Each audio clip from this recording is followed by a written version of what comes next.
Now, he's the former soap bad boy who caused drama in Wolford as the son of Dirty Dan. But now Nigel Harman is going from the East End to the emergency room as he joins the cast of Casualty. Is that the granddaughter? Is she ready to talk?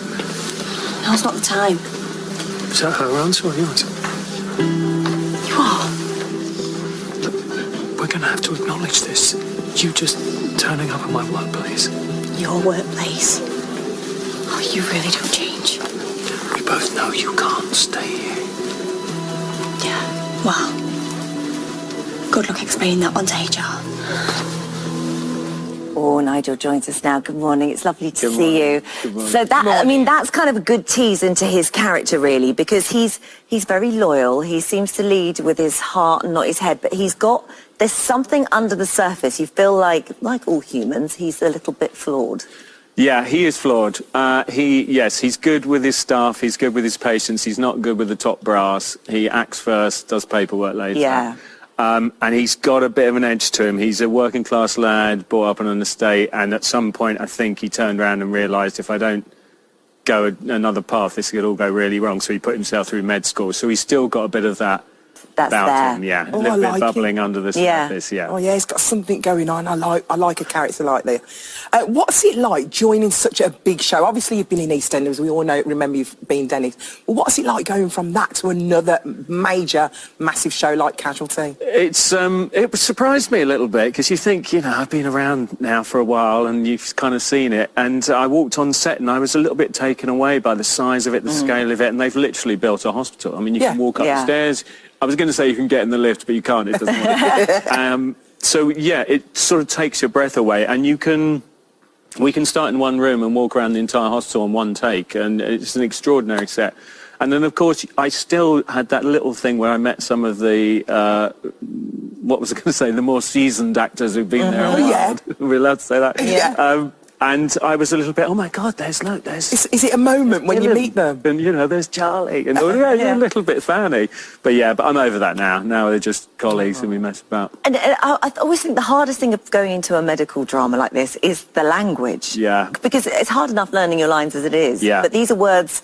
It's like a foreign language, some of it. It totally is. I mean, I'm the clinical lead now. I think that was established on Saturday night. And so basically I lead all the operations and I'm telling everyone what to do. And I just don't know what I'm talking about the whole time. It's absolutely brilliant. So how do you learn it? Well, you sort of learn it by rote. And then activating the major hemorrhage protocol happens quite a lot. So you get used to saying that. And you're always asking for O-neg, which is really important. So you kind of, as it goes on, it's like learning a language. You're getting more proficient. But when I started...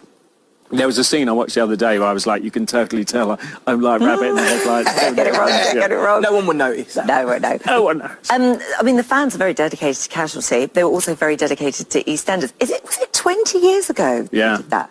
Yeah. Where has that time gone? I've no idea. 20 years ago, when I started, I was 21, I think, maybe now, something like that, yeah. So memories of that time, for you, sort of few and far between, but the fans remember everything about that. People come up to me in the street and want to discuss, a storyline that I don't even remember being present at. That's nuts, isn't it? And it's brilliant because they're really invested in it. I think I had a son and maybe probably got grandson as well. Yeah. So I think because of that, I'm still fresh in their minds. So they come up and they chat to me like it was yesterday. Yeah. And they're reminding me, and I'm going, oh my God, yes, I remember that. So that's kind of nice. I loved that character, Dennis Rickman, and you purposely wanted to kill him off, didn't you? Well, it was. I said, look, when I leave, it'd be if you were happy, then let's kill him off because then people don't phone me. I don't know if you remember Michelle. They always used to phone her when she was in America, and people would be, all right, Michelle's speaking years later, and I was like, I don't really. You don't want that. You don't want a phone call.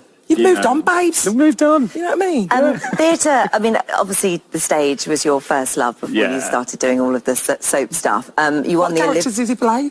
Lord Farquhar. We had a bit of a thing this morning whether it was Farquhar, because in the film there's a hard D at the end. Yeah. But you don't like... I think it's Farquhar. I think it makes him sound more... It does. It suits him better, doesn't it? That's when I did it. You directed the stage show for that as well. Yeah, so I was in it in town at Drury Lane. and had a brilliant time. And then I went out on tour, and I was directing theatre, and they asked me if I'd direct the tour. And did you love that? I loved it. I loved being part, because suddenly you go from just doing your little bit in the show to, you know, being part of everything and all the conversations and going, oh, let's try this. And, you know, and I have a soft spot for that show, so it was an easy thing to say yes to. Can I just say, you are so chilled out. Is there something that you do in your spare time that makes you so chilled? You're amazing. So zen? That was What is amazing. What is it that you do? Can you pass I'm a meditator, as a beautiful lead-in. I've been meditating for over a decade and have recently qualified, finished a 2-year course as a meditation teacher, so I teach meditation. So right now, on a Wednesday night, I'm teaching a beginner's course. I do a 6 weeks beginner's course. I've got about 50 students, and we're on week 4. So I do that after I finish on the set at 7. I go and sit in my dressing room and teach meditation. And do you find, I guess, you know, when you're playing, because a lot of the characters you played are quite dark. I mean, think like Downton Abbey and that sort of Some are dark. Does it help you switch off from your day to be able to go off and do something? Yeah, I think, yes, it's not about switching off, it's about being present for all of it. So it means that I can access all the parts of my personality as an actor that's kind of useful. It just makes me more open. But it's like being here with you now. I can be a little bit more quiet than flustered, and some days not. Some days I'm a terrible practitioner. So it's just a journey, and it brings me peace and has opened me up to loads of new experiences, and I get more out of life. And now I'm teaching, I get to share it with people, and that is brilliant to teach, because it's not like maths, there's no finite answer. It's just you share it and you get a load of stuff back, and then together we all grow and understand more. You should do it. It'd be great, yeah. Oh, of course you can. I'm on Instagram, like the meditating actor, and I drop on there when I'm teaching and what's happening, and I do a little meditation. Good for you, Nigel. It's lovely to see you. Casualty, 8:25 on Saturday nights on BBC One, and we'll see what happens with that nurse as well. Thank you for joining us. Oh, pleasure. Thank Thanks for you. having me. Thank you.